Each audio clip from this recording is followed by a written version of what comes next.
الحمد لله اللهم ربنا لك الحمد بما خلقتنا ورزقتنا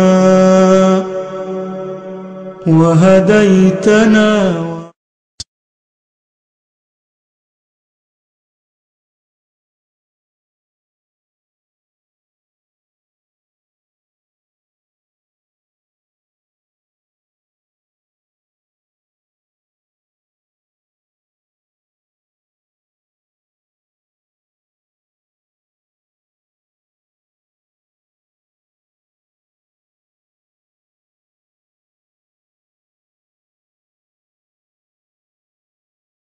And as we have been programmed mentally, intellectually, one must be aware of this being programmed like a computer. The programming that we are constantly assaulted by throughout our life conditions us. It programs us to a particular worldview.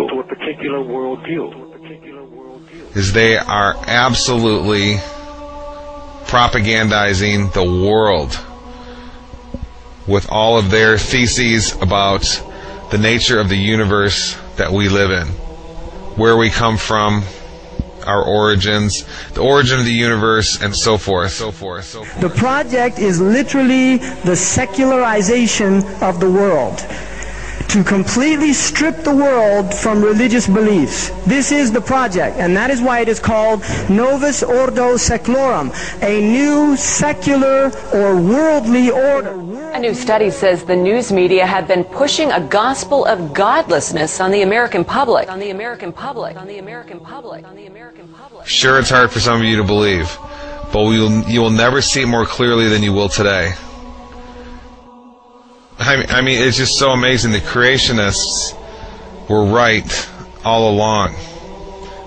To be honest, they just didn't have the argumentative skills. All of you are engaged in running your mouths, doing your business, multiplying, buying houses, cars, business, whatever you're doing. And when you're told about God, religion, life, morality, you're saying, look, I ain't got no time for that.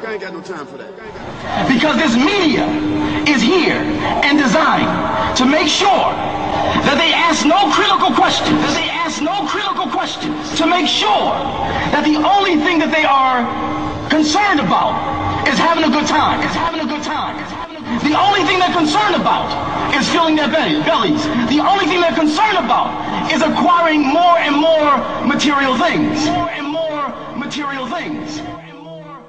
And so that is why today, one of the struggles that you have as young people, that when you want to do different events and you want to talk about real issues, you have the struggle of many of your peers who've been so conditioned in this matrix that they would rather party than listen to the truth.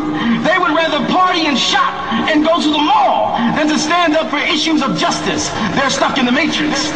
But you have the responsibility of helping to wake them up. Now, how do we know that there's a God? After having been thoroughly brainwashed. And how do we know that there's a creator?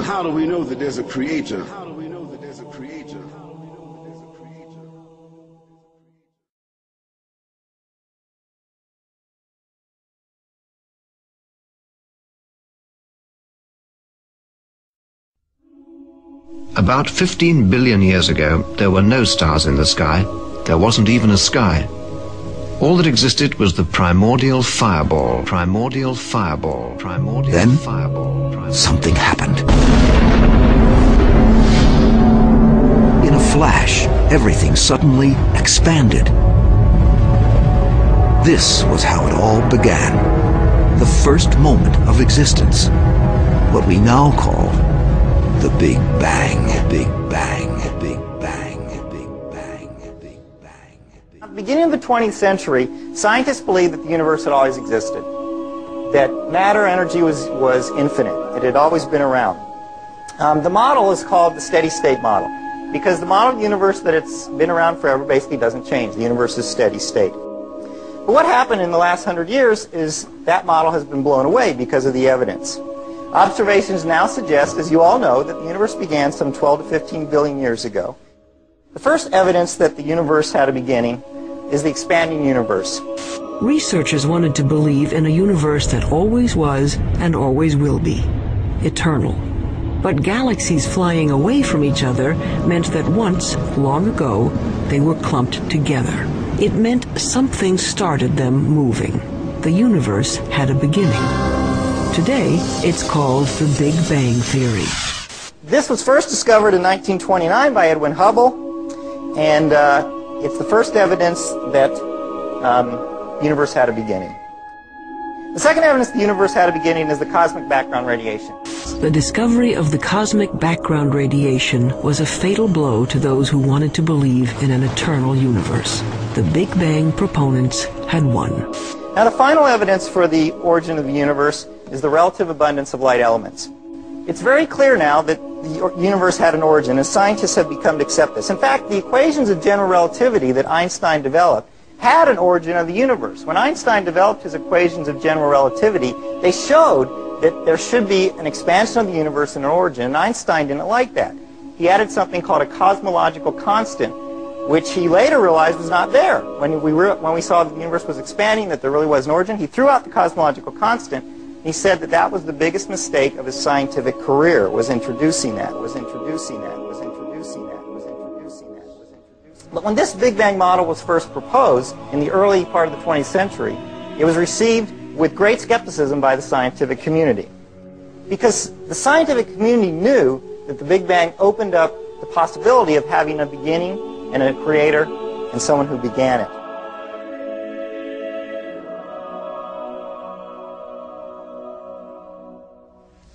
Have you ever asked yourself where the universe came from? Why everything exists instead of just nothing? Typically, atheists have said that the universe is just eternal and uncaused. For example, Bertrand Russell, the famous atheist on a radio program, he said the universe is just there and that's all. But the astrophysical evidence indicates that the universe began to exist in a great explosion called the Big Bang 15 billion years ago. Most laymen do not appreciate that not only were all matter and energy created in that event, but physical space and time themselves. This is of utmost importance, for it implies, as the Cambridge astronomer Fred Hoyle points out, that the Big Bang theory requires the creation of the universe from nothing.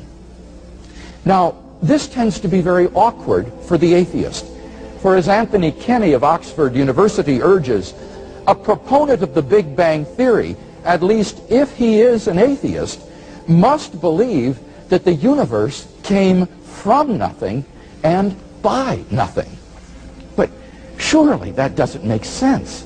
Out of nothing, nothing comes. Even atheist philosophers such as David Hume, he wrote in a letter, "I never asserted to absurd proposition as that anything might arise without a cause." Similarly, P.J. Zort, in his publication About Time, said, "If there is anything we find inconceivable, it is that something could arise from nothing."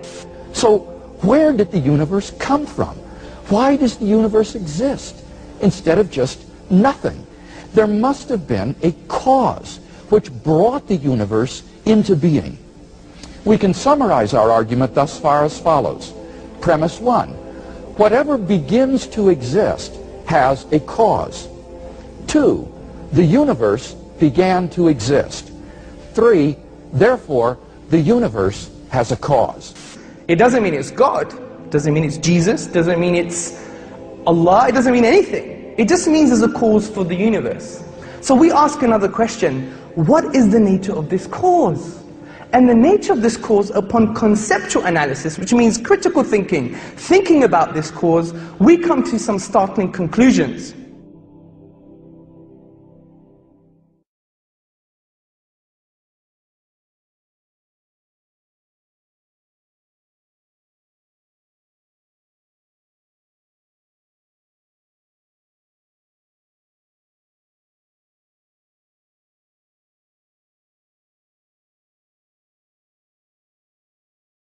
So the cause of the universe must be immaterial beyond space and time. Beyond space and time. Now there are only two things that can fit in this category. The first, abstract objects, and the second, an embodied mind. So we're faced with two worldviews. One starts in the beginning with mass energy, the particles, and everything is derivative, including information. The other says the exact opposite. So in the first worldview, mass energy is primary and mind is derivative. In the other worldview, mind is primary and mass energy is derivative. And so far as tonight's lecture is concerned, it is the diametrical opposition between the worldview of materialism and the worldview of theism. It is a conflict between these two worldviews, but I want you to notice there are scientists on each side of it. Now, what's the better candidate? Now, abstract objects, the problem with these abstract objects is they're causally effete, meaning they can't cause anything. Like, for example, the number 1 can't cause anything. The simple law of arithmetic, 1 + 1 = 2, never brought anything into being. I wish it did. It never has put any money into my bank account. If I put £1,000 into the bank today and later another £1,000, the laws of arithmetic will rationally explain how it is that I now have £2,000 in the bank. But if I never put any money into the bank myself and simply leave it to the laws of arithmetic to bring money into being, I shall be permanently bankrupt. C.S. Lewis, with usual brilliance, grasped this years ago. The laws of nature produce no events. They state the pattern to which every event, if only it can be induced to happen, must conform. Just as the rules of arithmetic state the pattern to which all transactions with money must conform, if only you can get a hold of any money. Thus, in one sense, the laws of nature cover the whole field of space and time. In another, what they leave out is precisely the whole real universe. The incessant torrent of actual events, which makes up true history, that must come from somewhere else. To think the laws can produce it is like thinking that you can create real money by simply doing sums. For every law says in the last resort, if you have A, then you will get B. But first catch your A. The laws will not do it for you. Now, scientists love developing theories involving mathematical laws to describe natural phenomena, which enable them to make predictions, and they've done it with spectacular success. But most are aware, I think, that on their own the theories and laws that they find cannot create anything, let alone a universe. Yet Hawking seems to think they did. Professor Stephen Hawking says that modern science has established there was no need for God in the creation of the universe. In a new book, Hawking suggests that a theoretical framework known as M-theory can explain how the Big Bang was an inevitable consequence of the laws of physics. According to him, it is the laws of physics, not the will of God, that provide the real explanation as to how the universe came into being. The Big Bang, he argues, was the inevitable consequence of these laws. I quote, "Because there is a law such as gravity, the universe can and will create itself from nothing." Now, a supernatural being, or God, is an agent who does something. Dismissing such an agent, Hawking ascribes creative power to physical law. But physical law is not an agent. Hawking, it seems to me, is making a classical category mistake by confusing two entirely different kinds of entity: physical law and personal agency. Our physical laws are a description, usually mathematical, of what normally happens under certain given conditions. This is surely obvious from the very first example that Hawking gives in his book. The sun rises in the east. But this law does not create the sun, nor the planet Earth with east and west. It is descriptive and predictive, but not creative.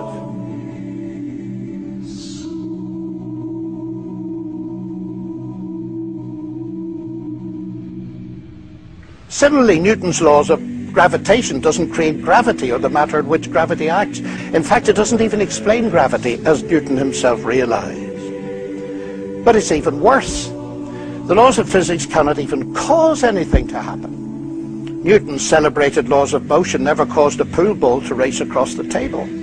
That can only be done by people using a pool cue and the action of their muscles.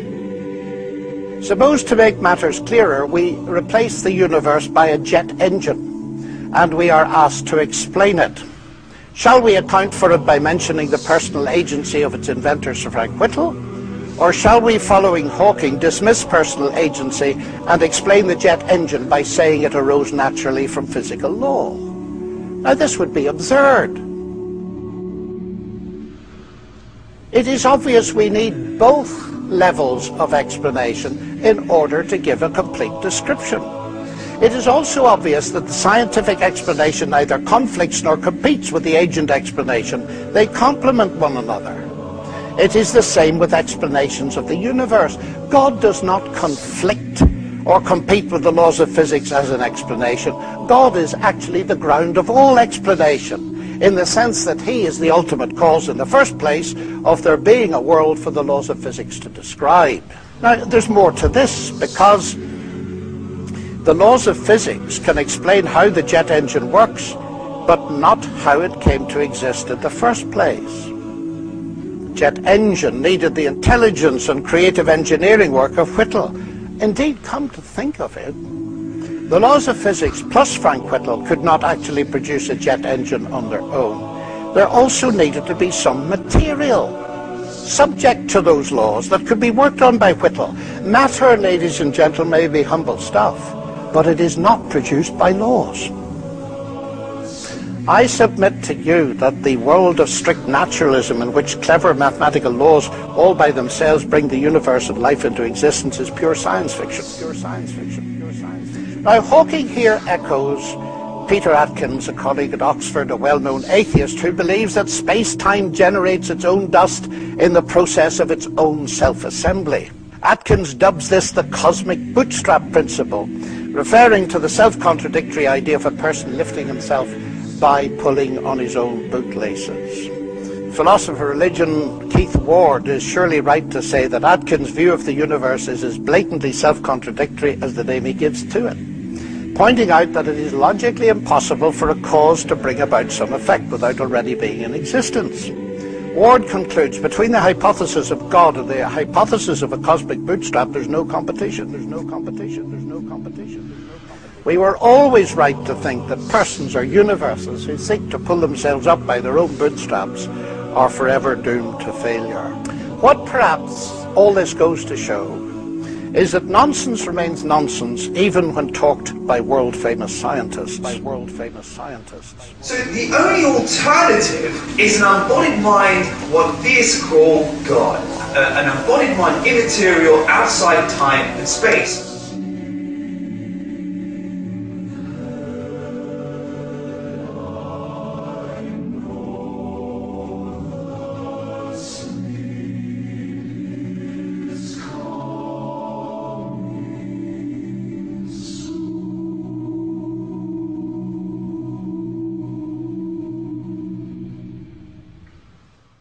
So there's a God.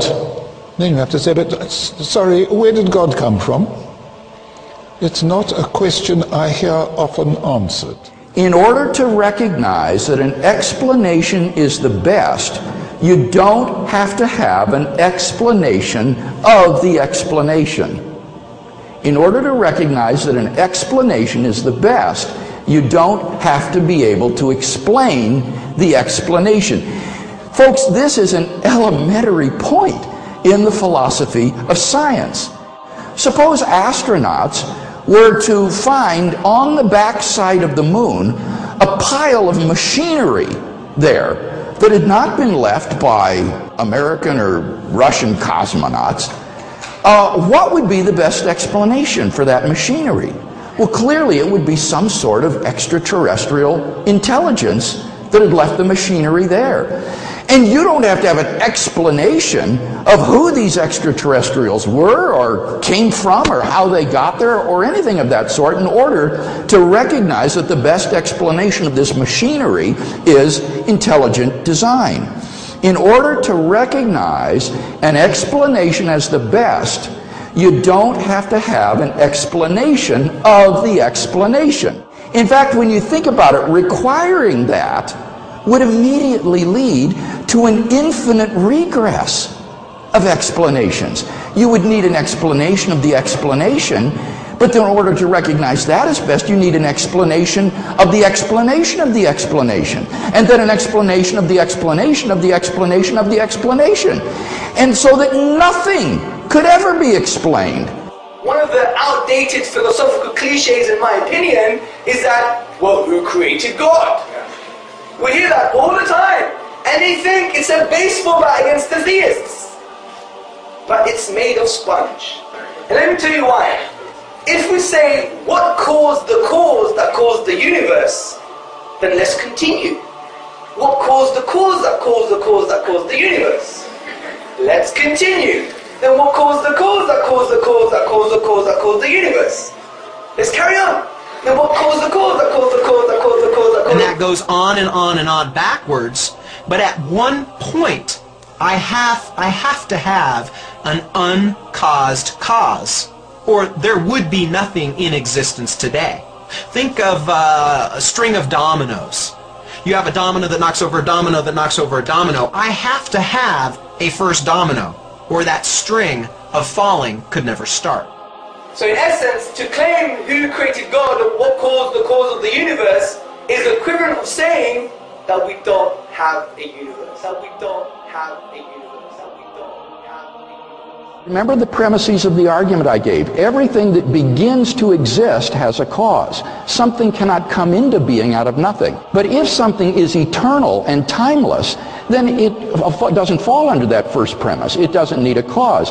And the concept of God is the concept of an eternal, self-existent, necessary being, and therefore the answer is simply that God is uncaused. He is self-existent. Dear Dr. Craig, one of the objections which has been raised is the first law of thermodynamics, the rule that matter and energy can only be rearranged, or in other words, that matter is neither being created nor destroyed. Yeah. What's funny about this objection is that this is not an objection to the existence of God.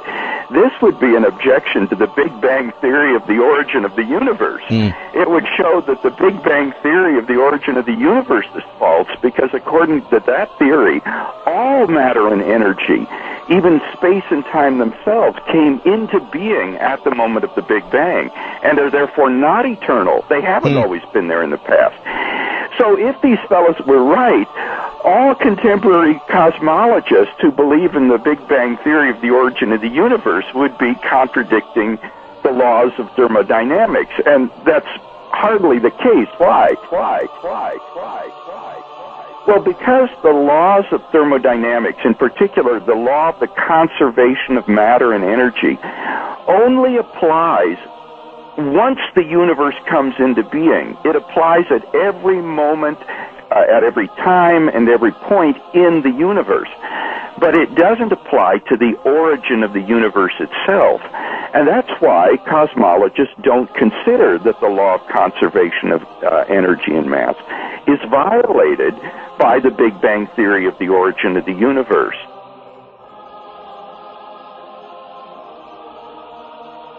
In fact, the atheist fellow mentioned the laws of thermodynamics. He might have wanted to talk about the second law of thermodynamics, which says that in a closed system, things tend toward increasing disorder. Now, the universe on the atheistic view is just a gigantic closed system, because it is everything there is, and there's nothing outside it. And what that implies is that given sufficient time, everything in the universe would grind down to a state of maximum disorder. So if the universe has existed for infinite time from eternity past, why is it that we don't find ourselves in this sort of thermodynamically disordered state? I think that the best answer to that is that the universe has not existed forever, It began a finite time ago in a low entropy condition, and the thermodynamic clock has been running ever since then. So the evidence of thermodynamics itself suggests that the universe and matter and energy are not infinite or eternal in the past, but had an absolute beginning. To remind ourselves of the argument again, we have premise 1, whatever begins to exist has a cause. Premise 2, the universe began to exist. And from that we draw the conclusion that the universe had a cause. The universe had a cause. The universe had a cause. So we ask another question, what is the nature of this cause? And the nature of this cause, upon conceptual analysis, which means critical thinking about this cause, we come to some startling conclusions. This cause must be one. The reason for this is because if we use the philosophical principle Occam's razor, which posits that we do not multiply entities beyond necessity, then we conclude it must be one. This cause must be uncaused, as we have already discussed the absurdity of an infinite regress of events. Similarly with causes. This cause must be immaterial because it created the sum of all matter, which is the universe itself. Significantly, brothers, sisters and friends, this cause must be personal. The reason I'm saying this is how else can an eternal cause bring into an existence a finite effect, the universe that had a beginning in time? It must have chosen the universe to come into existence, and choice indicates a will, and a will indicates a personality. So, we have concluded the traditional view on God, that a transcendental, immaterial, uncaused, eternal being exists. Being exists. Being exists.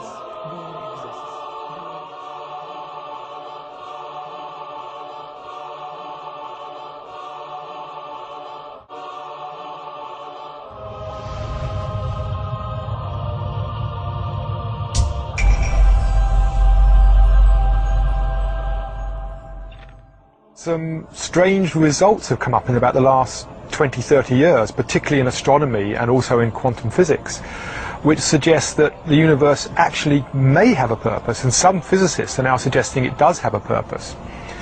And this has come out of some findings about some of the fundamental numbers in atomic physics. During the past 40 years, scientists have determined the relative strengths of each of these primary laws and forces. These strengths are so critically balanced, they are often described as being finely tuned.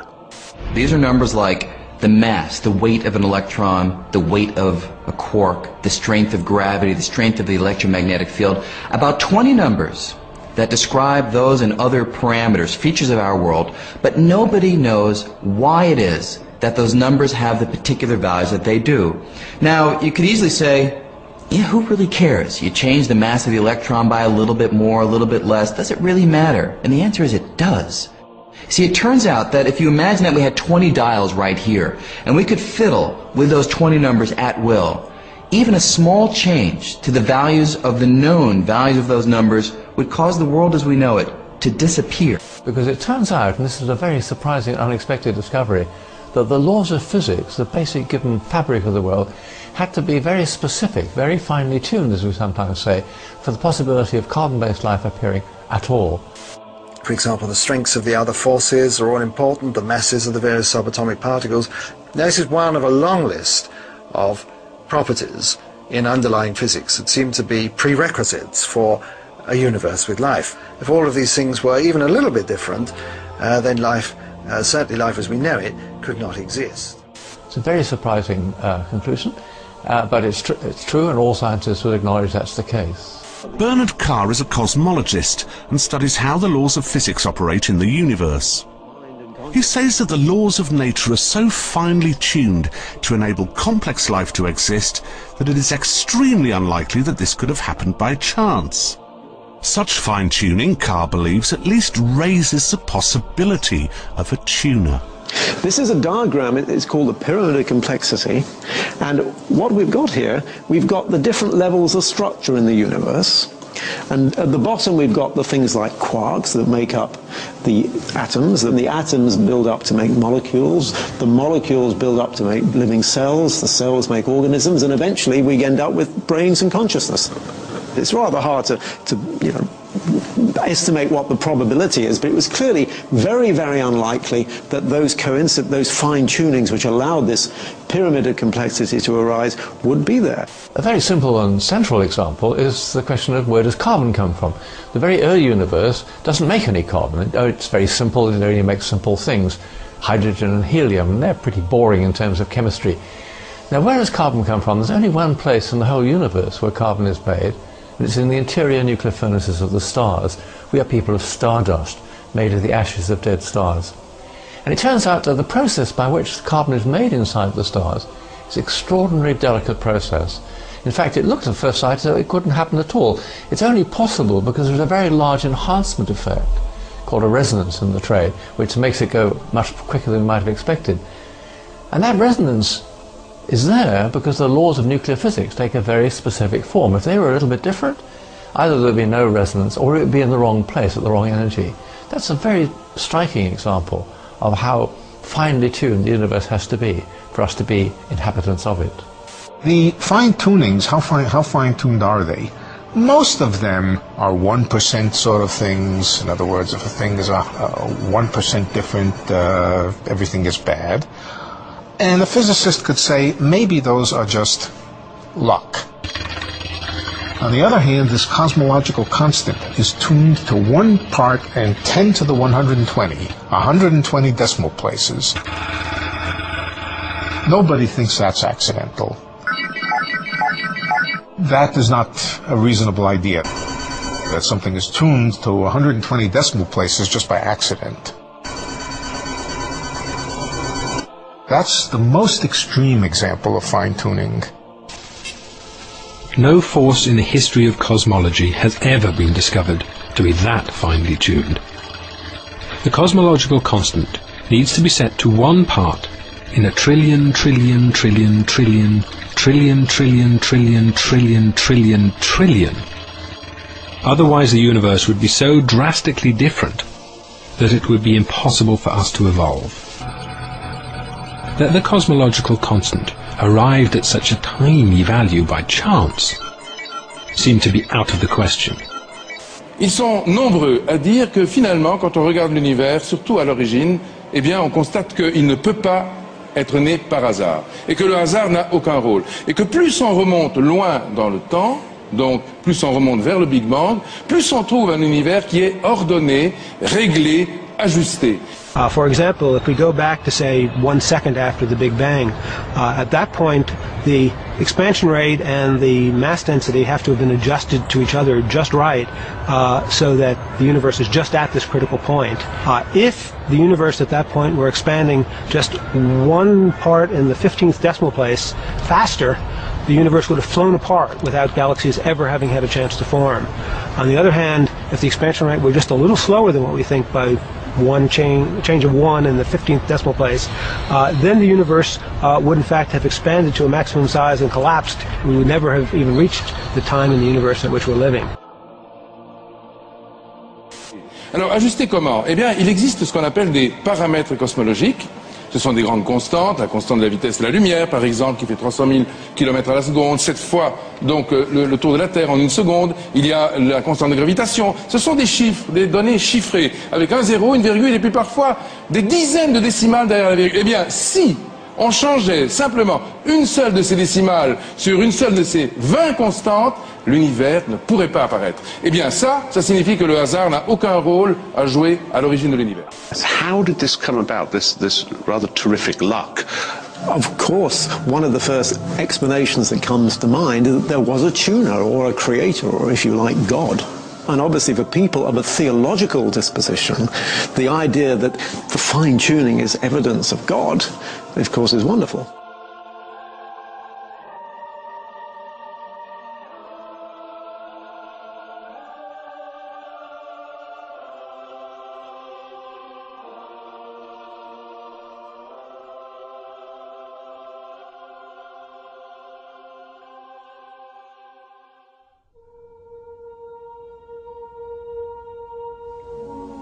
But let me come now to the grand design, because like every other physicist, Hawking is confronted with powerful evidence of design in the fine-tuning of the universe. He explains, our universe and its laws appear to have a design that both is tailor-made to support us, and if we are to exist, leaves little room for alteration.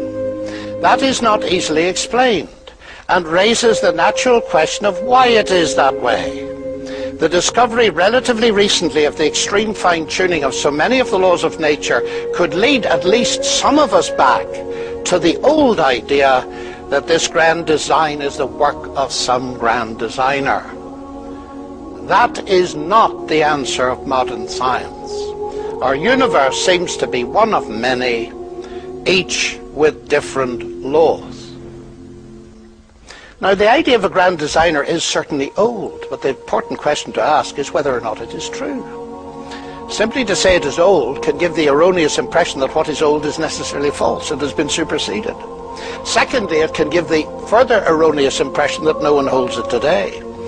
But some of the finest minds in science, at least one Nobel Prize winner in physics, does hold it. The conviction that there is a grand designer is one of the major convictions in the history of human thought. That does not, of course, prove it's true, but it certainly means it's worthy of our serious consideration. Now, Hawking goes therefore too far in saying that is not the answer of modern science. There are scientists who believe it, there are scientists who do not. But his answer is what he calls the multiverse. And that is the idea that there are several many-world scenarios and many universes, some suggest infinitely many, whatever that means. That anything that can happen will happen in some universe, so it's not surprising that at least one universe is like ours. Well, obviously, if you're not a theist, and especially if you're a person who would prefer the universe to be a godless sort of universe, those are the sorts of facts that can make you feel a little bit uncomfortable. So there's no shortage of persons trying to derail the argument from fine-tuning. One popular way to try and do that is to take the fine-tuning data, not so much to suggest that there's a God who made this universe, but that perhaps our universe is one of bajillions of others. If you think about a multiverse, if you think that there are jillions and jillions of universes out there, you might reason to yourself that, well, at least one of them had to turn out right. And it just so happens to be ours. Lucky for us. So multiple universe theory, incidentally, you can see on the October 2005 edition of Astronomy magazine, cover story, Why You Live in Multiple Universes. If you see all these little marble-looking things over the cover, those are literal universes, expanding much as ours is.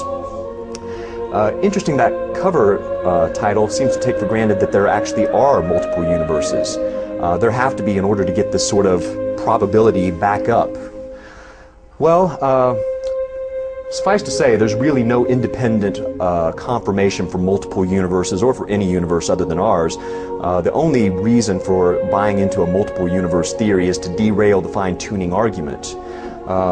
Some, including Oxford philosopher of religion Richard Swinburne, have said, multiple universe theory represents the height of irrationality. It's an attempt to dodge a rather elegant and simple theory, namely theism, by inflating your probabilistic resources, well, to the extent of postulating bajillions of universes.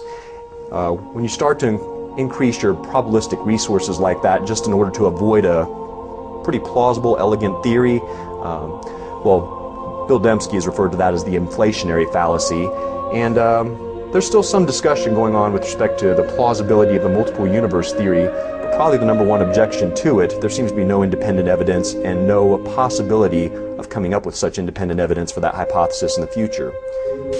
In the various ways that are conceived of these many universes existing,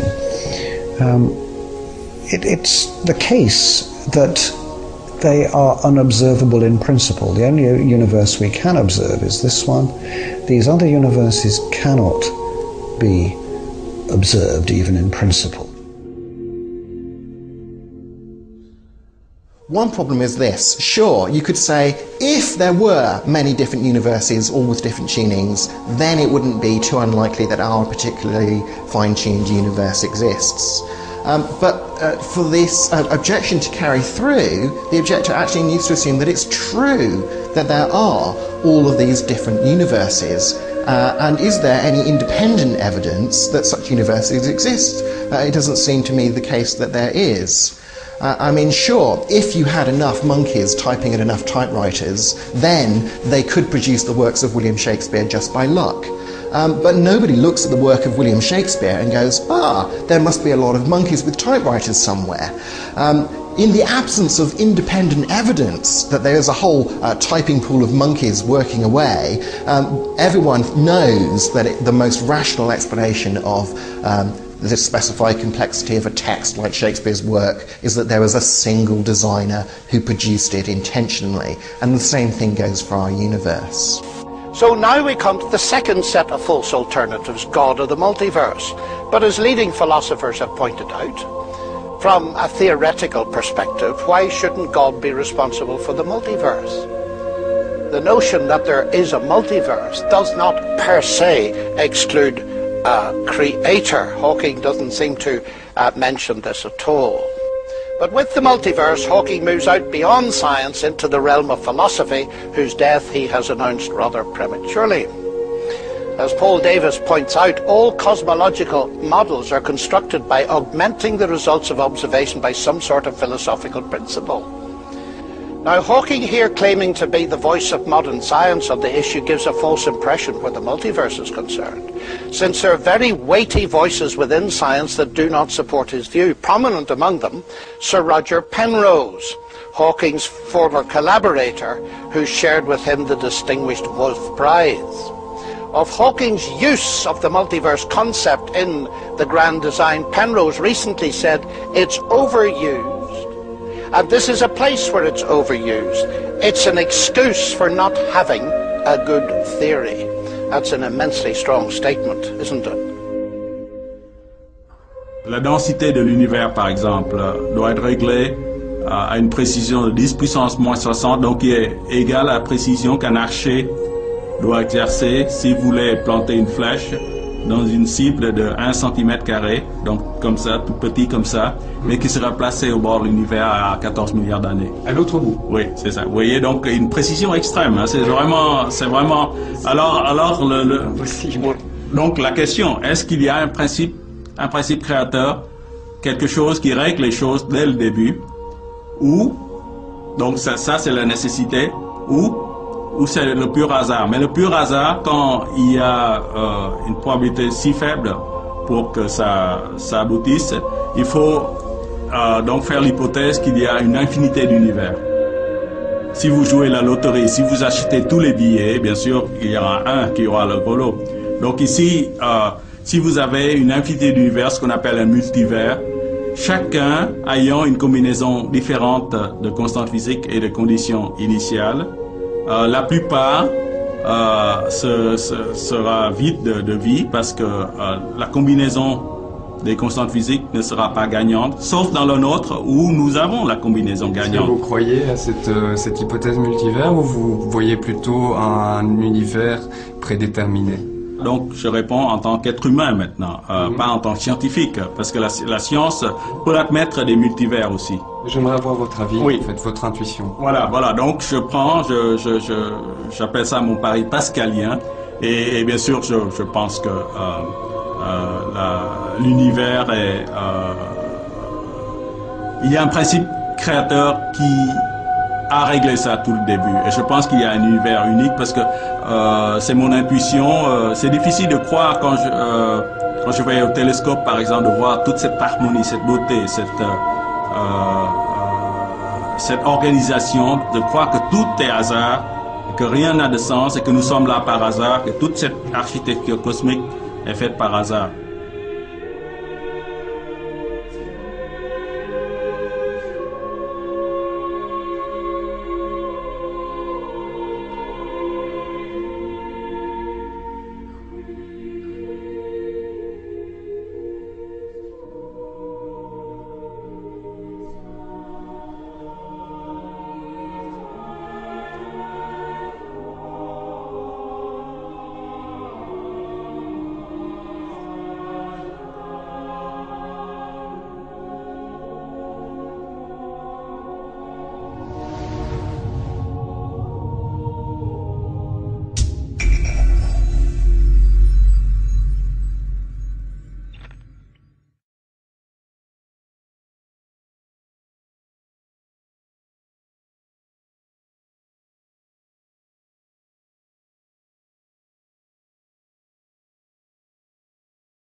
As we look at the details of nature, one thing stands out.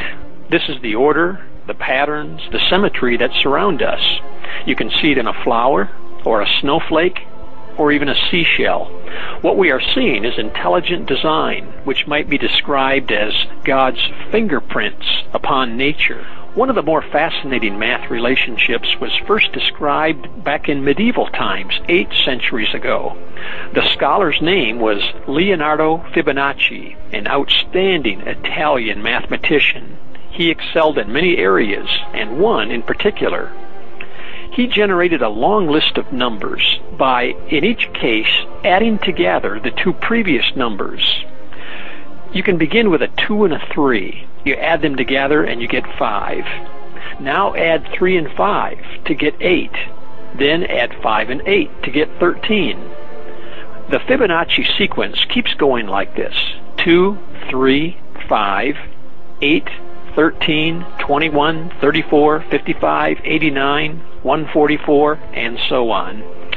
What Fibonacci realized was that this elegant list of numbers describes many items to be found in nature. For example, flower petals. L'exemple des pétales d'une marguerite. Vous dites, il n'y a pas de hasard au nombre de pétales d'une marguerite? Non, absolument. Le nombre de pétales de marguerite est en fait inscrit dans un scénario qu'on pourrait qualifier de scénario cosmologique, c'est-à-dire que tout a été prévu au départ, et que le nombre de pétales, c'est incroyable. Une seule marguerite avec 27 pétales, ça n'existe pas. Il n'y a pas de pétales, il n'y a pas de marguerite avec 27, c'est pas possible.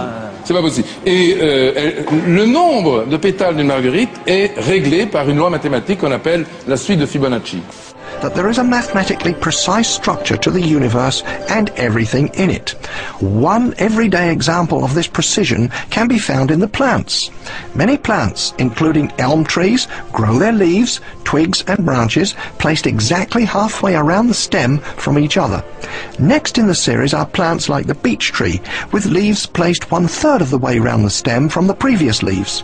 Third in the series are the plants like the oak, with leaves placed at every 2/5 of a turn. The holly plant is the next at 3/8, while the larch trees are the next at 5/13, and the sequence goes on and on. Notice the number sequence of these fractions: 1, 1, 2, 3, 5, 8, 13, and so on. Each number is the sum of the two numbers which came just before it in the sequence. This particular mathematical pattern is called the Fibonacci series. Take, for example, the sunflower. The display of its florets are in perfect spirals of 55, 34, and 21. The sequence of Fibonacci. The sequence of Fibonacci. The sequence of Fibonacci. The sequence of Fibonacci. The fruitlets of the pineapple create the same spiral based on the sequence. The pine cone does the same. As currents move through the ocean and the tide rolls onto the shore, the waves that bring in the tide curve into a spiral that can be mathematically diagrammed onto a plot at the points 1, 1, 2, 3, 5, 8, 13, 21, 34, and 55. Buds on trees, sand dollars, starfish, petals on flowers are formed with this exact same blueprint.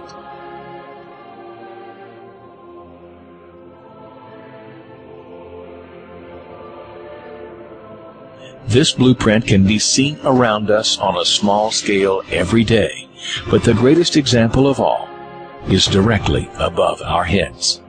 At an average of 100,000 light years across, even the spiral of the galaxies above us are formed with the exact design.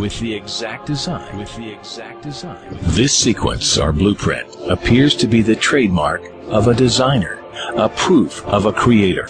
Also known as the golden mean, the divine proportion is a mathematical formulation exhibited in everything from the double helix of DNA. The DNA molecule, the code for life, is made up of two intertwining spirals. We find the 0.618 ratio between the helix's width and cycle length. To the form of the human body itself. Do something like measure the distance from the floor to your navel, and then from your navel to your head.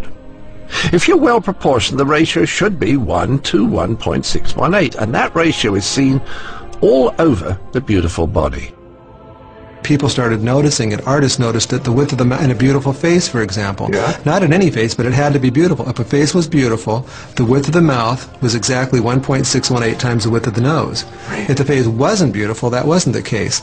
Dentists, in their dental work, noticed that the upper front tooth was 1.618 times as wide as the next tooth over, the lateral incisor. Oh. So the central incisor was 1.618 times the width of the lateral incisor, the next tooth over. Wonderful. Give me some more examples.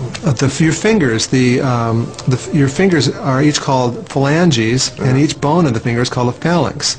And the phalanx that's the closest to your knuckle here is 1.618 times the phalanx that's in the middle, and that's 1.618 times the length of the phalanx at the end, which is your fingernail. So that was kind of amazing. This number would come up over and over again.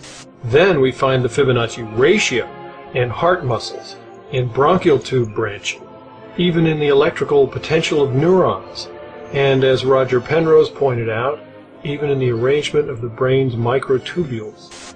As we scan our universe, from the tiny flower to the awe-inspiring galaxy, we see the fingerprint of God. We see the fingerprint of God. We see the fingerprint of God.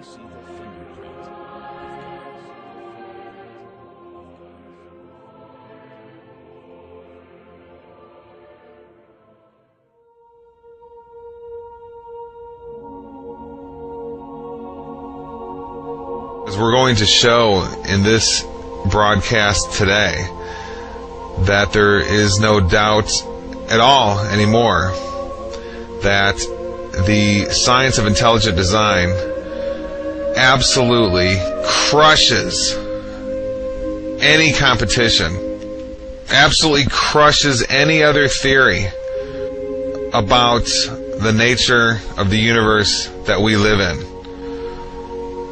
It's over. There is simply no contest. The preeminent theory, model, science of reality from this point forward, I declare on this show, is the science of intelligent design. The science of intelligent design. And the absolute proof. I mean absolute. I'm using a strong word there, proof, is going to be given to you today in just a minute here. I just can't even believe it, to be honest. Discoveries like what I'm about to discuss to you just never cease to amaze me. For many reasons, that it's all covered. Nobody knows, it's covered up. And, well, since I was taught growing up that the world was basically a random universe, to find out such hardcore, distinct verification that that's a lie just never ceases to amaze me. So here's the information.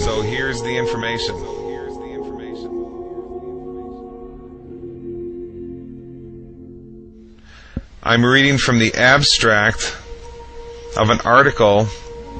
This is the first of many academic articles I'm going to be discussing with you here today.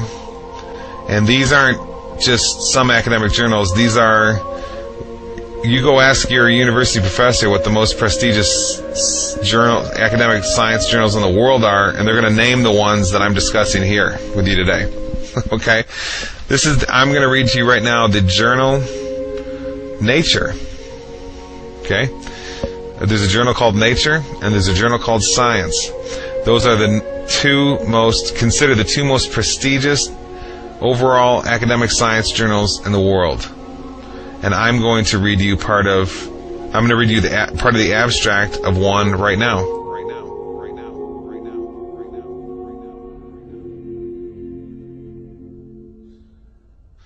Let me just read. Okay, this is the journal Nature, number 454, pages 362 to 363. March 18, 2010, but put online March 17, 2010. This is by a fellow named Ian Affleck, who teaches apparently in the Department of Physics and Astronomy at the University of British Columbia. Listen to the title of this article. Solid State Physics. Golden Ratio Seen in Magnet. Okay?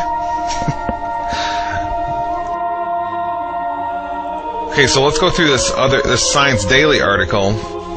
ScienceDaily.com. This was released on January 7, 2010. Title of the article, Golden Ratio Discovered in Quantum World. Hidden Symmetry Observed for the First Time in Solid State Matter. Let's find out what that means. Let's read here.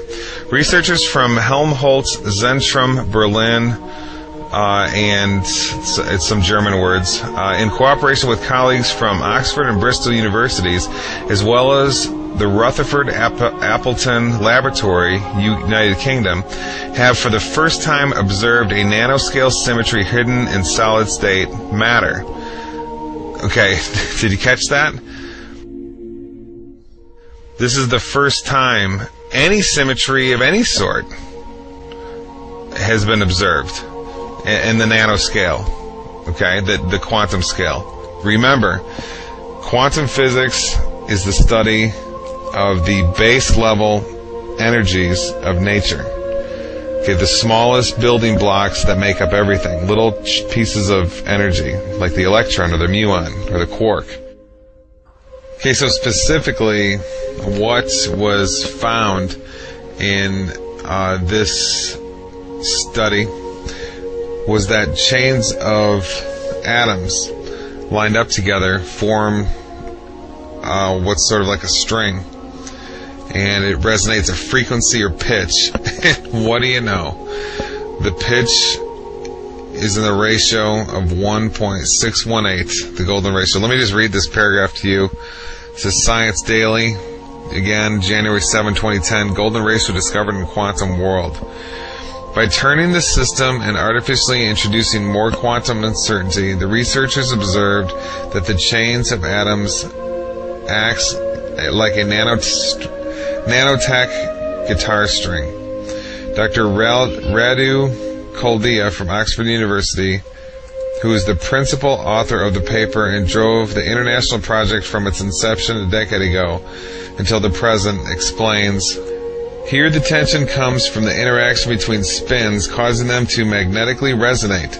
For these interactions, we found a series scale of resonant notes. The first two notes show a perfect relationship with each other. Their frequencies, pitch, are in the ratio of 1.618. This is just amazing. There's no defense that a random universe theorist in academia can give to counter this. There's no reason at all that the quantum base of reality should be exhibiting the specific number of the golden ratio if we live in a random universe. All the competing theories, evolution, random universe theories, all the junk from academia no longer competes in any way with intelligent design science, intelligent design theory. When you hear a scientist say on the Discovery Channel or something, an academic, a professional, say there's no evidence for intelligent design, it's all a silly little parlor game, and there's all this evidence for evolutionary science and the academic theories for the origins of the universe, you can know two things. One, we have to be compassionate because they simply don't know the empirical data. Okay?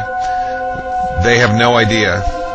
Academics typically only talk on their closed little worlds and only accept information from their closed little worlds. And the second thing we can know, and make no mistake about it, is they are absolutely propagandizing the world with all of their theses about the nature of the universe that we live in, where we come from, our origins, the origin of the universe, and so forth. And we realize that everything we've been taught before this point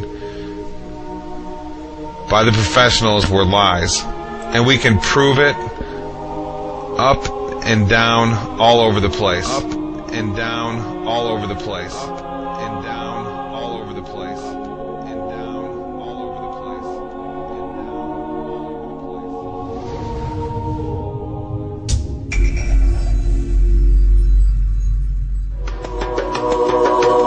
The theory of evolution that was advanced in the 19th century denies this evident fact of creation.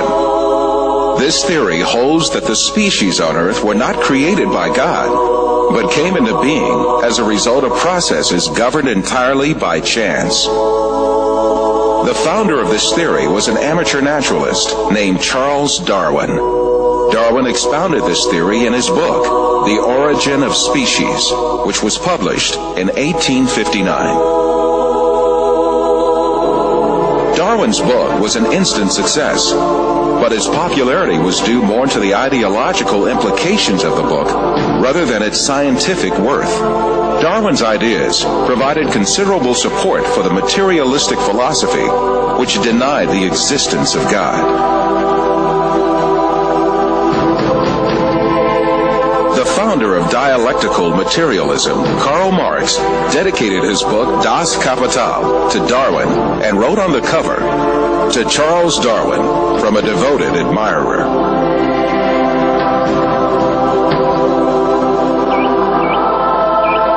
Darwin's theory argued that all species descended from a common ancestor by means of little cumulative changes in long periods of time.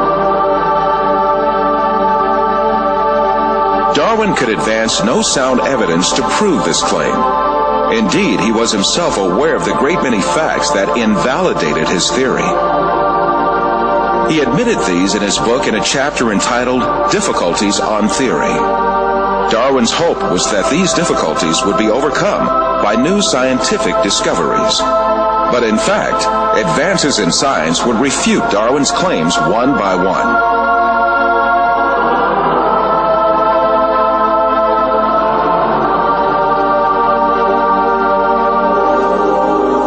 Darwin proposed that all species evolved successively from a common ancestor.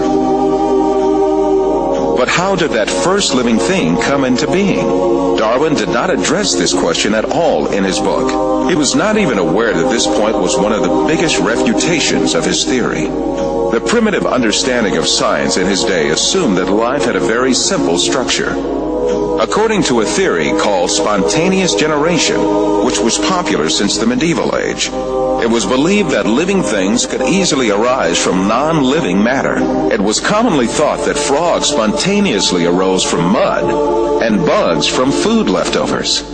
And some curious experiments were designed to prove these theories. A handful of wheat was left on a rag, and mice were expected to arise from the mixture. The maggots on meat were also taken as evidence that life could generate from non-living matter. But later it was understood that such maggots did not form spontaneously, but that they emerged from microscopic larvae deposited on the meat by flies.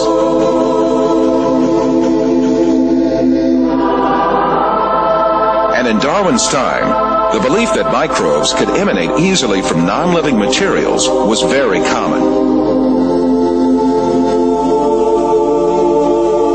But 5 years after the publication of The Origin of Species, the famous French biologist Louis Pasteur scientifically refuted these myths that lay ground for evolution. After lengthy studies and several experiments, the famous French biologist Louis Pasteur refuted the foundation that lays ground for the theory of evolution. Can matter organize itself? No. Today there is no circumstance known under which one could affirm that microscopic beings have come into the world without parents resembling themselves. The first evolutionist to take up the issue of the origin of life in the 20th century was the Russian biologist Alexander Oparin. His aim was to explain how the first living cell, the alleged common ancestor of all living beings according to the theory of evolution, could emerge. In the 1930s, Oparin formulated a number of theories to show how the first living cell could arise from inanimate matter by chance. However, his efforts ended in failure, and Oparin himself had to confess. Unfortunately, the origin of the cell remains a question that is actually the murkiest aspect of the whole theory of evolution.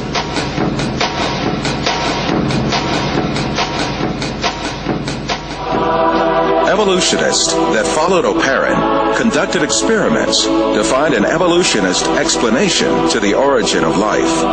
The most famous of these experiments was conducted by the American chemist Stanley Miller in 1953. Miller obtained a few simple organic molecules by triggering a reaction among gases that he claimed would have been present in the primitive Earth atmosphere. At the time, this experiment was regarded as a scientific proof for evolution. It turned out to be no such thing at all. Later discoveries showed that the gases used in the experiment were very different from the gases that had been present in the early atmosphere of the world.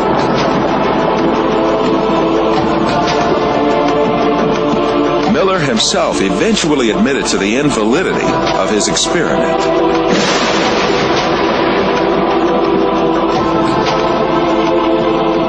Every evolutionist attempt in the 20th century to account for the origin of life has ended in failure.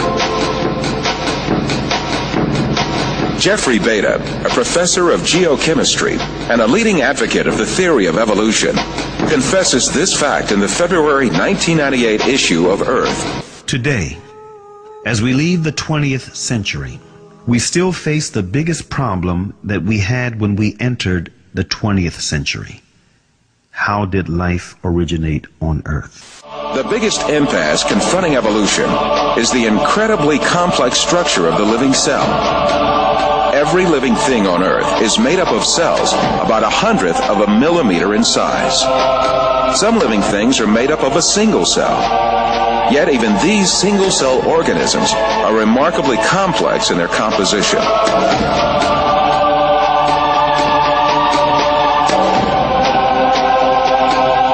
They have complicated functions to survive, and even little motors to move. In Darwin's time, this complex structure of the cell was unknown. With the primitive microscopes of those days, cells appeared to be little more than featureless stains.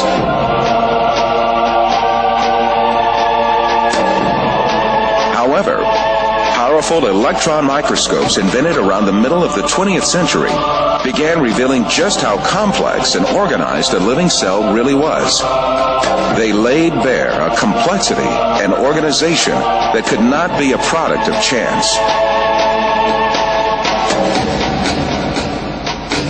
A living cell is comprised of thousands of tiny parts that work in harmony.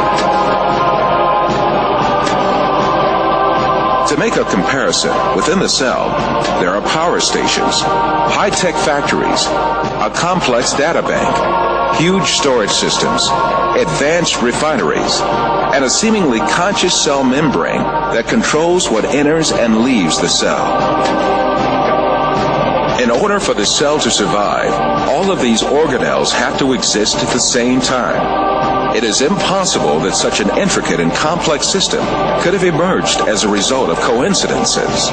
So there's a big question if you're just kind of trying to assess how likely is it that we'd find a protein by chance with all the amino acids in that prebiotic soup interacting with each other for, say, billions of years. And I give it a lot of time. How likely is it that we'd ever get a protein to arise by chance? So I have a colleague who's been interested in the whole question of whether or not life could arise by chance for a long time. His name is Doug Axe. He's a molecular biologist. He did his PhD at Caltech. He worked for 14 years at Cambridge University, and he wanted to find out how common or how rare are the functional sequences of amino acids among the big space of all the possible amino acids there are. And he came up with a really amazing number, and it's 10 to the 74 power. So just to get the amino acid sequence properly, you've got an odds of about 1 in 10 to the 74. But there's other probabilistic hurdles that have to be overcome.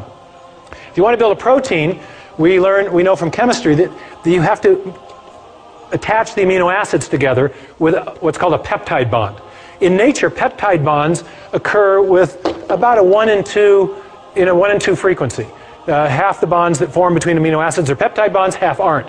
But if you get any bonds forming that aren't peptide bonds, you can't form a protein. So to form a protein, 150 amino acids long, you've got a 1 in 2 chance at each site of getting the correct type of linkage. So you've got 1 in 2 times 1 in 2 times 1 in 2 times 1 in 2 to the what power? Close to 150. Since we got linkages, we have 149, but call it 150, okay? So in other words, we got another huge exponential problem to overcome. So, and it turns out that 1 in 2 to the 150 is the same number as 10 to the 45th, 1 in 10 to the 45. So now we got two incredibly improbable things that we've got to overcome to build a functional protein by chance alone. One more problem. When you're building proteins, amino acids come in 2 flavors. There's a left-handed flavor and a right-handed flavor. They're called optical isomers, not flavors, okay? And the left-handed version is the only kind that can be used in building proteins. You get even one right-handed amino acid in there and your protein won't fold properly.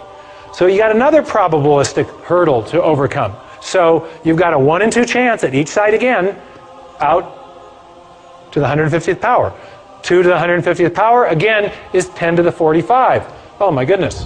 So the odds of building even a short functional protein by chance alone is 74 plus 40. You can remember how you do this in math? You can add the exponents if you're multiplying exponential numbers. 164. Thank you very much. Okay? Wow. Now, can anyone get their mind around a number that big? There's only 10 to the 80th elementary particles in the entire universe. There's only 10 to the 16th seconds since the Big Bang. There's only 10 to the 139th total events since the beginning of the universe. Now you're starting to get the understanding of why people are very skeptical that the chance hypothesis is going to do the job. Now, you may have heard just the opposite. Has anyone ever gotten in a discussion with you about the origin of life and said, hey, it happened by chance? I mean, do you hear that? I mean, this happens to me. I'll be lecturing in hostile university environments, and I'll get done and somebody say, well, but, and they want to argue with me about the probabilities. And I just shut the discussion down because I say, no serious scientist thinks this is the way it happened. No serious scientist thinks this is the way it happened. No serious scientist thinks this is the way it happened. No serious scientist thinks this is the way it happened.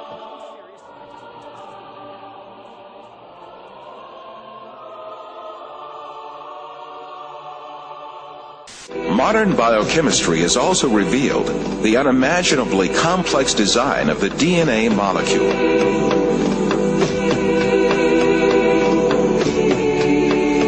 The structure of the DNA molecule was discovered by 2 scientists, James Watson and Francis Crick, in 1955. Their discovery demonstrated that life was much more complex than anyone had previously envisioned.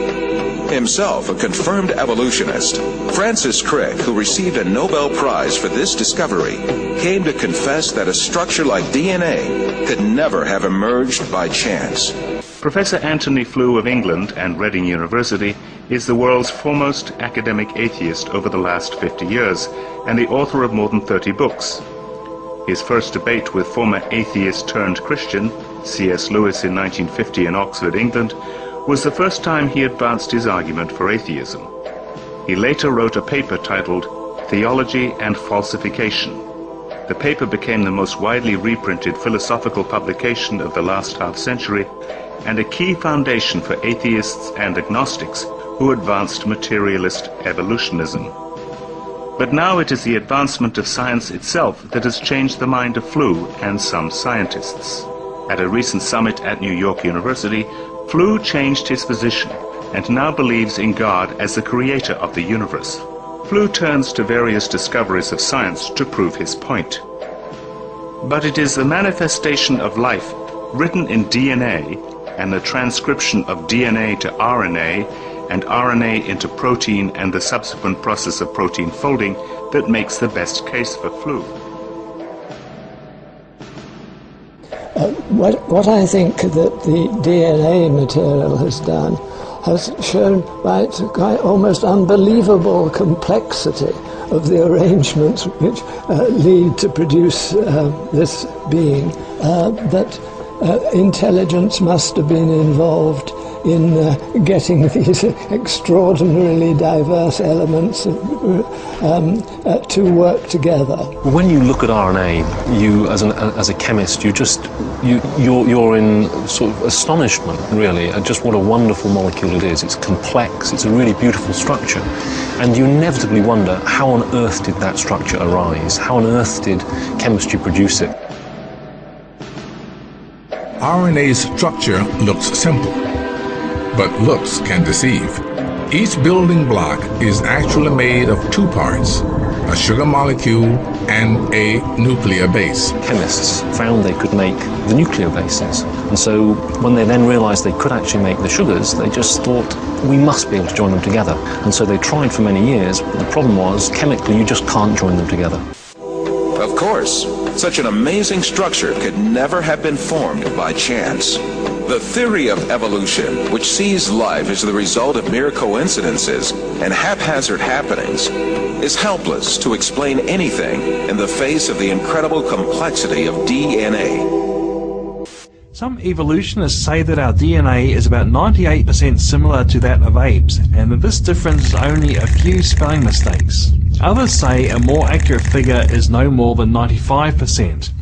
But considering that humans have 3 billion letters worth of DNA information in each cell, even a 2% difference is actually 60 million spelling errors. Of course, this is not error, but 20 500-page books worth of new information. A common designer is a much better explanation for the similarities in human and ape DNA. As an architect uses the same building materials for different buildings, we shouldn't be surprised if God used similar design features in many different creatures. After all, we do share about 50% of our DNA with bananas, but that doesn't mean we're half banana. Every detail of a living being's physical and physiological makeup is coded in this double helix. All the information about our bodies, from the color of our eyes to the structure of our internal organs and the shape and function of our cells, are programmed in sections called genes in the DNA.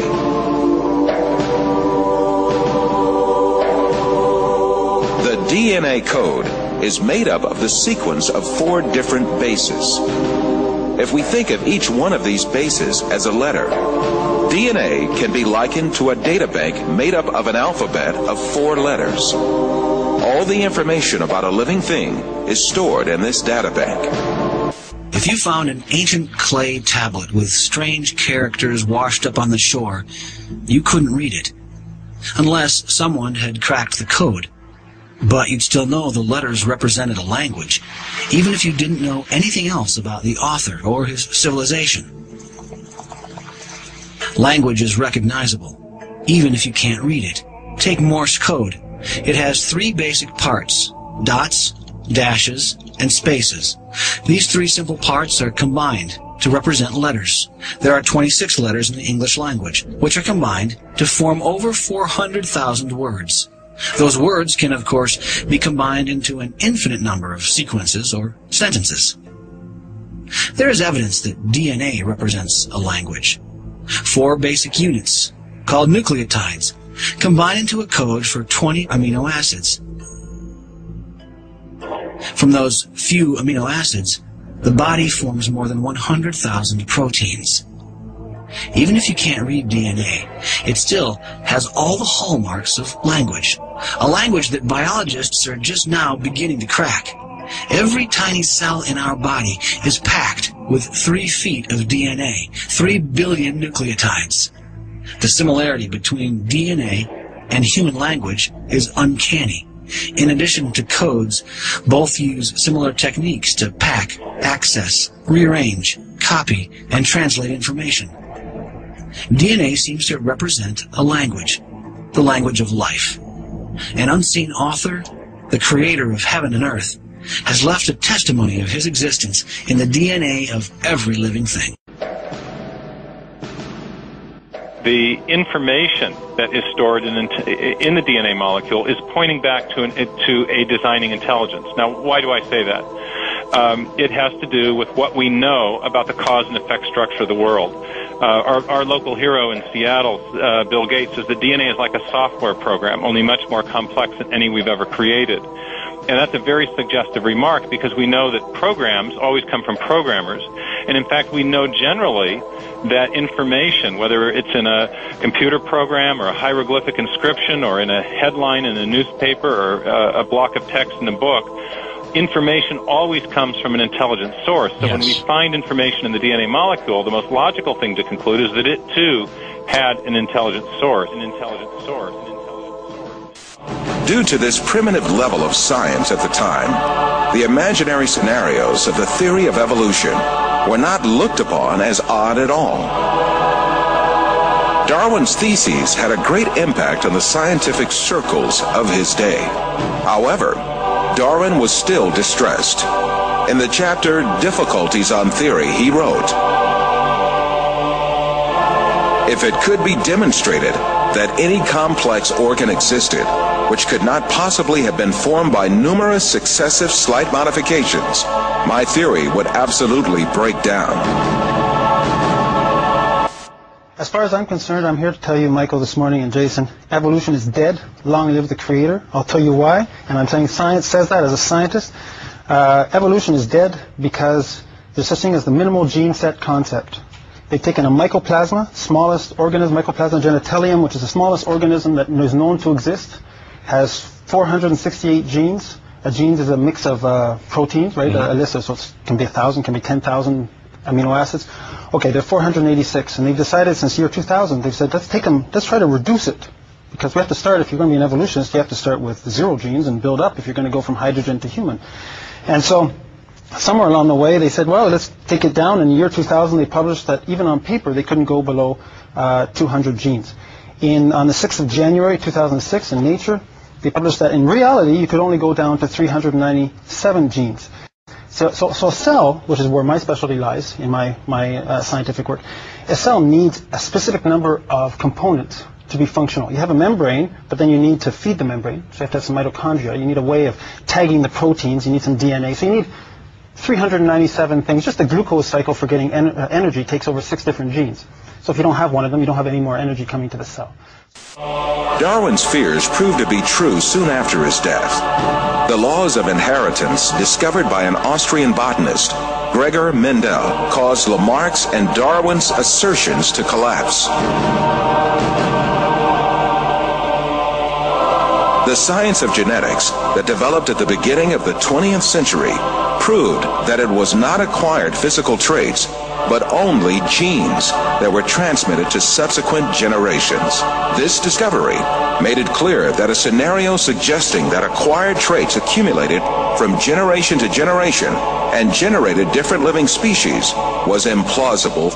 In other words, there were no inheritable variations for Darwin's proposed mechanism of natural selection to choose from. Subsequently, the theory of evolution as advanced by Darwin has been collapsed early in the 20th century. All the other efforts by evolutionists in the 20th century could do nothing but only confirm that natural selection had no evolutionary power. A famous evolutionist, the English paleontologist Colin Patterson, admitted this when he said,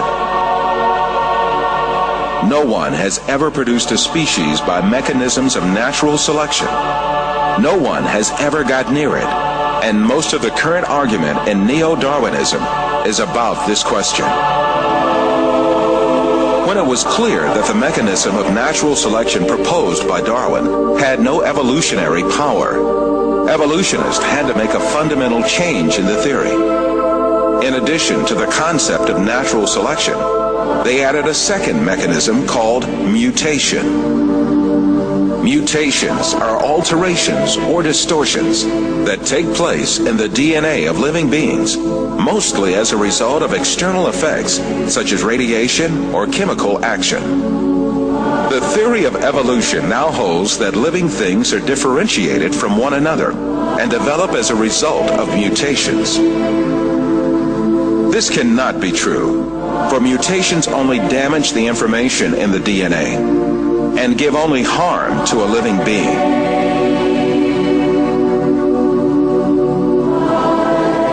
No beneficial mutation has yet been observed either in nature or in laboratories.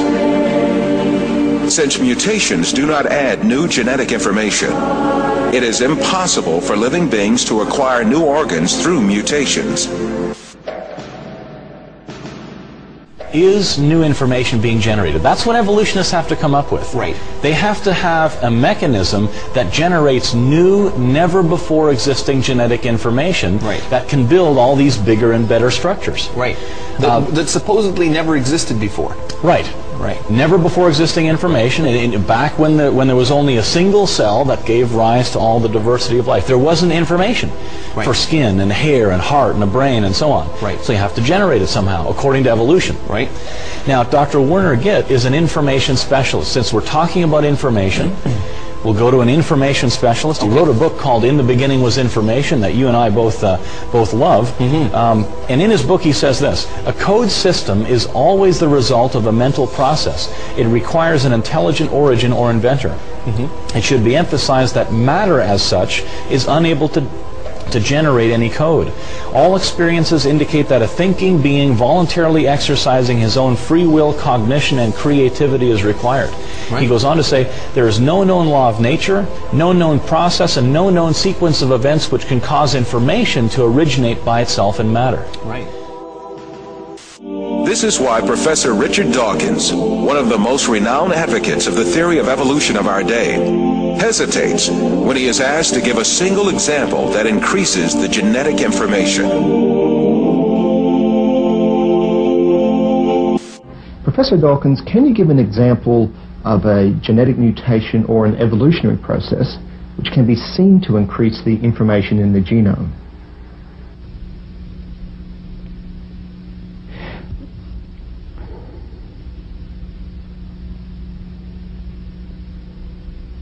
The truth is very evident. Life has such a complex design that can never come about by chance. And I suppose it's possible that you might find evidence for that if you look at the details of biochemistry, molecular biology. You might find a signature of some sort of designer. Wait a second. Richard Dawkins thought intelligent design might be a legitimate pursuit? Richard Dawkins is his name.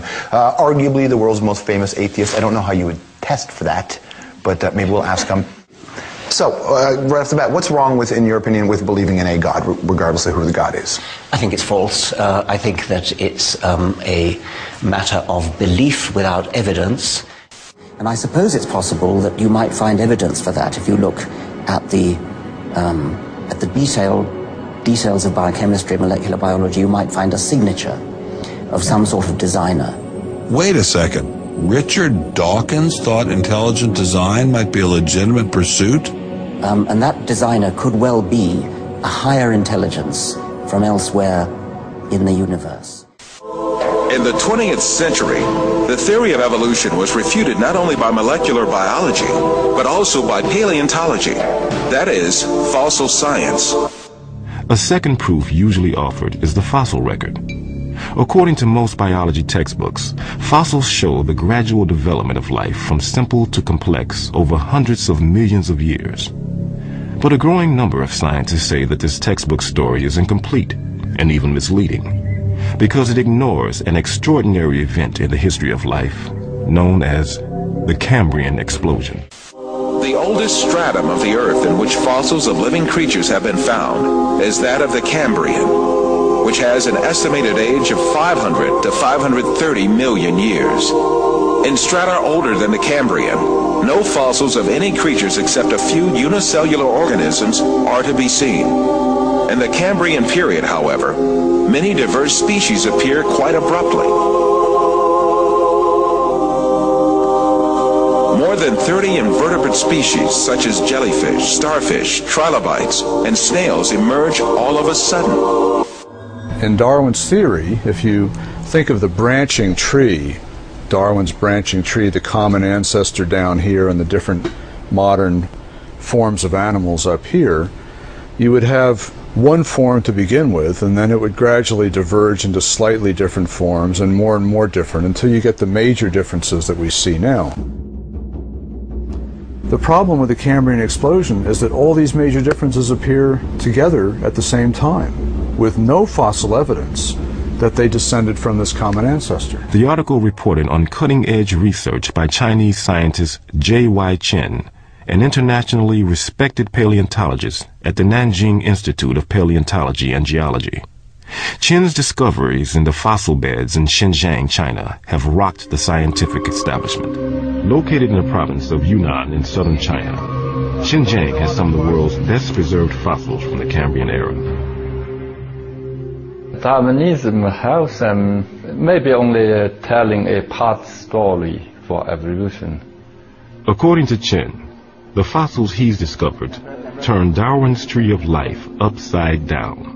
Darwin's tree, reverse concept, very unexpectedly, our research is convincing major phyla starting down below at beginning of Cambrian. Base is wide, gradually narrow, so this is almost turned on different way. This situation refutes the theory of evolution for sure, because Darwin wrote in The Origin of Species, if numerous species belonging to the same genera or families have really started into life all at once, the fact would be fatal to the theory of descent, with slow modification through natural selection. This fatal stroke that frightened Darwin comes from the Cambrian period, right at the outset of the fossil record. No fossil remains supporting evolution have ever been unearthed in excavations conducted in every corner of the world. Professor Roberto Fondi is a specialist in paleontology. He teaches at the Department of Earth Sciences in the University of Siena in Italy. You may be surprised to know that the fundamental assumptions upon which evolutionary thinking is based are not at all confirmed by paleontology. All the biological groups, from bacteria and blue-green algae to man, appear abruptly in the fossil record without any links connecting them with each other. Why is it then that so many people believe the fossils prove evolution? Evolution is presented to grown-ups and taught to the very young as a fact that has been verified and demonstrated for so long that it is a waste of time and even ridiculous to question it.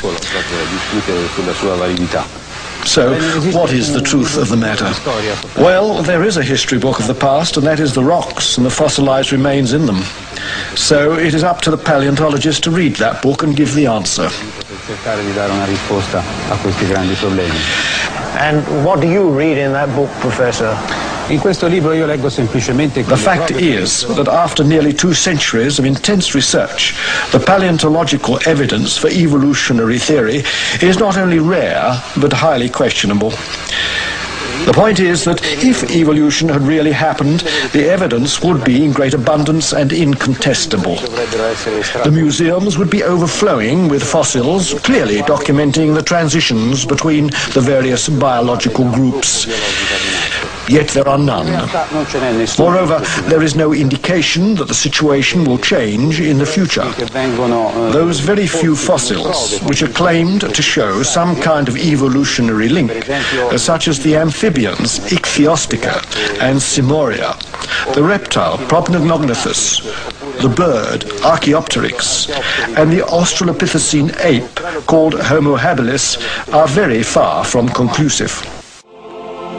Faced with these realities made clear by the fossil record, evolutionists directed all their attention to the claim that man evolved from ape-like creatures. 6,500 different ape species have lived so far, and the majority of them are extinct. The skulls of these extinct apes, both big and small, constituted a great resource for evolutionists on which to exercise their imaginations freely.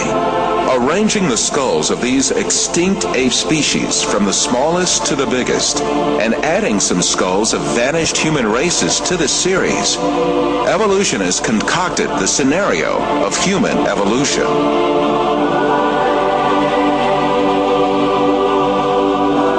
The most important role of this scenario is given to the extinct ape species called Australopithecus. The first Australopithecus fossil was found in 1924 by a paleontologist named Raymond Dart. Since then, evolutionists argue that this ape species, the name of which means southern ape, is a man-like creature. However, when Australopithecus and chimpanzee skeletons are compared, it is seen that there is no important difference between the two. In the face of this fact, evolutionists hypothesized that Australopithecus walked upright on its 2 feet differently from other apes. However, two world-renowned anatomists, Lord Solly Zuckerman and Professor Charles Oxnard, refuted this allegation. Simply put, Australopithecus, advanced as the ancestor of man by evolutionists, is merely an extinct ape species.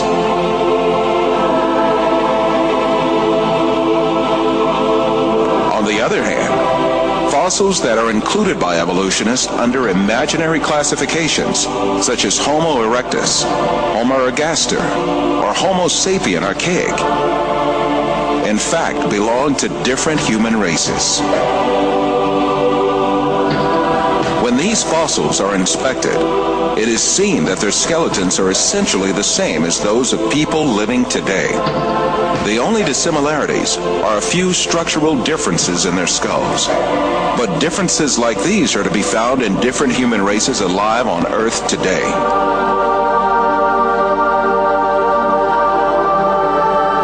The famous evolutionist paleontologist Richard Leakey admits that the difference between the skulls classified as Homo erectus and those of modern men is only racial. These differences are probably no more pronounced than we see today between the separate geographical races of modern humans.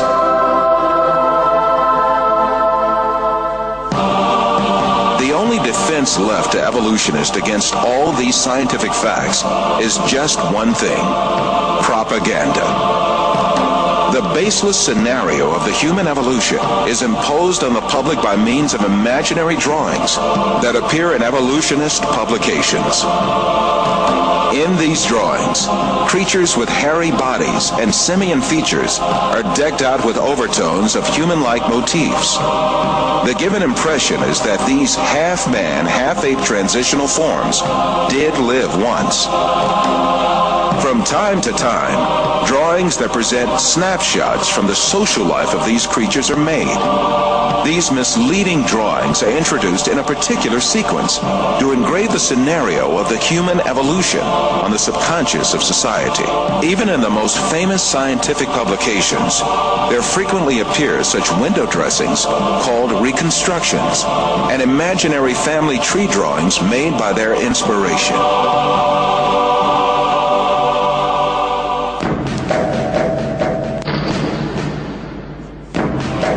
The imaginative power of evolutionists is not limited to fictional drawings and models. They go even further and shoot movies in which imaginary half-man, half-ape creatures act. However, all of these are pure deception. The only evidence at hand is generally nothing more than a few skull fragments or a tibia. The hair, skin, nose, ears, lips, or other facial features of a living being cannot be determined from its bone remains.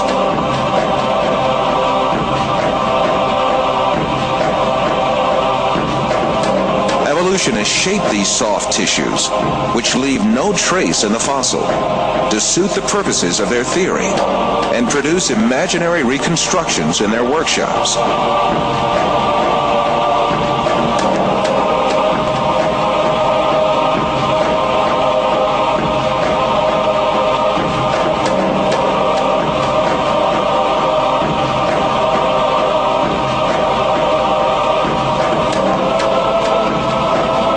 Houghton from Harvard University states that these drawings have no scientific value. You can, with equal facility, model on a Neanderthaloid skull the features of a chimpanzee or the lineaments of a philosopher. These alleged restorations of ancient types of man have very little, if any, scientific value and are likely only to mislead the public. Evolutionists go so far in this subject that they can even invent very different faces for the same skull. The three entirely different reconstructions made for the fossil called Zinjanthropus is a famous example showing how persistent evolutionists are in producing these false masks. Evolutionists engage not only in drawing and modeling tricks, sometimes they commit deliberate forgeries. The most famous of these frauds is the Piltdown fossil, introduced in England in 1912 by an evolutionist named Charles Dawson. This fossil was presented as the most important transitional form between ape and man and was displayed in museums for more than 30 years. Experts who re-examined the fossil in 1949 discovered that it was a forgery that had been produced by attaching an orangutan's jaw to a human skull.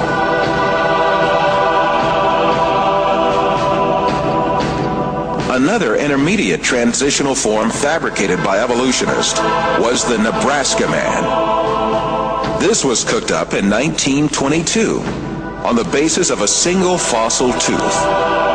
The evolutionists did not neglect to give it an ostentatious Latin name, Asparapithecus haroldcooki, or to make imaginary drawings related to it. It was soon revealed that the tooth that had been the source of inspiration for Nebraska Man, in fact, belonged to a wild pig. Many other fossil skulls have been presented as great evidence for evolution failed one by one. Neanderthal man was advanced as evidence in 1856, dismissed in 1960. Piltdown man was advanced as evidence in 1912, dismissed in 1953. Zinjanthropus was advanced as evidence in 1959, dismissed in 1960. Ramapithecus was advanced as evidence in 1964, dismissed in 1979.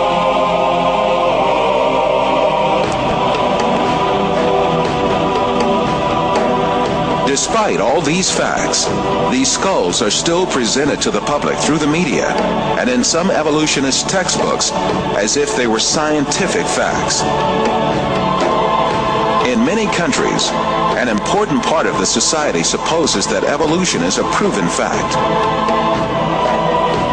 A great deal of this so-called evidence of evolution, much of which has been dismissed by evolutionists themselves, is still presented to school children in their textbooks, where they are depicted as the ancestors of man. In fact, the truth that the evolutionists try so hard to deny and conceal is there for all to see. Species appeared all of a sudden and perfectly on the earth. That is, they were created. The divine creator, ruling over the whole of nature, created all kinds with their unique and perfect traits. That divine creator is Allah, the one and only God. He is the Lord of the heavens, the earth, and all that is between them.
As my knowledge of science grew, 25 years ago, in basically a flash, I came to the conclusion that the universe is so perfectly made and everything so perfectly matches together that there must be God and only one God. So I accepted there is God, but I was not looking for a religion. I thought all religions are wrong. Christians say this is one. The Jews said Jews are chosen people, and if you're not Jew, you're not chosen. And about Islam, I only had negative information. So how does one distinguish with all the different ways of life, calling to people, telling them that they're the only way? How do we distinguish what's the right way with all this confusion? First of all, let's get this straight. It has to be really easy to tell if Islam is a true religion or a fake religion. And it has to be real easy to see which religion on earth is the one from Allah and which is the one from men, from devils, from con men, what have you. It can't be that the one true religion from Allah, that's generally from God, is going to look exactly and not discernible from the one that's from devils, one that's written by men or made up by men or altered by men, and I can't tell which is the one authored by Allah and which is the one authored by people. It can't be. Then he finished the sentence. He said, I'll go to your faith. It's better than my faith, but you'll need proof. And I said, man, religion has never been about proof. It's about faith. That's it. That's what religion is. He said, in Islam, we have both. We have proof and faith. We have both. We have proof and faith. We have both. We have proof and faith. So different people from different religions used to knock on my door. And once the discussions got down to evidence, they had no answers. And that wasn't going to fly with me. And then I discovered Islam. And shortly after, I became Muslim. 1,400 years ago, when the world was immersed in darkness, the Quran was revealed, which brought light to a beleaguered world. And whereas the earlier books came with many scientific mistakes, due to the hand of man having delved into them, the Quran had none of these contradictions. The world thought there could be no reconciliation between religion and science. But the Quran mentioned many scientific facts in great detail, like how a human being developed in the mother's womb. As a medical doctor, particularly attracted to natural sciences and physiology, I must confess that in 1972, when I read the Quran in the original text for the first time, these data concerning man were those which impressed me most. Muhammad could not have known these facts about human development in the 7th century because most of them were not discovered until the 20th century. Muslims and others are justified in concluding that these facts could only have been revealed to Muhammad by the one who knows all about us, not only about how we developed, but how we live and function. And described other scientific facts which amaze the world's renowned scientists. Actually, I'm very much impressed by finding true astronomical facts in Quran. I personally can't see how this could be a mere chance. There are too many accuracies. And like Dr. Moore, I have no difficulty in my mind reconciling that this is a divine inspiration or revelation which led him to these statements. Let me go straight to the second argument, which is about the miraculous nature of the Quran. The Quran being a signpost to the transcendent. What I mean by this is that the Quran can only be best explained by the fact that it is a divine book. And I'm going to use the inimitability of the Quran for this. Now, what do I mean by inimitability? What I mean by inimitability is that the Quran cannot be emulated, reproduced, matched or copied with regards to its literary and linguistic features. But since Prophet Muhammad, peace be upon him, is the last messenger that was sent to mankind, isn't it fair that his message, the miracle that came with him and his message be preserved till the end of time, so that humans can still make that judgment call whether this miracle and message is in fact man-made or divine, man-made or divine, man-made. And then when I was maybe about 1/3 in Quran, I remember telling my wife, you know, this Muhammad he must have been a very smart, very intelligent man, because this book is very clear, very logical, very easy to follow, and there are no contradictions. No contradictions. But then as I read later, I suddenly saw a scientific fact which I knew was only discovered in the 20th century. So immediately I saw that Muhammad is not the author of the Quran. That Muhammad is a messenger sent by God to give the Quran to mankind. Muhammad is a messenger sent by God to give the Quran to mankind.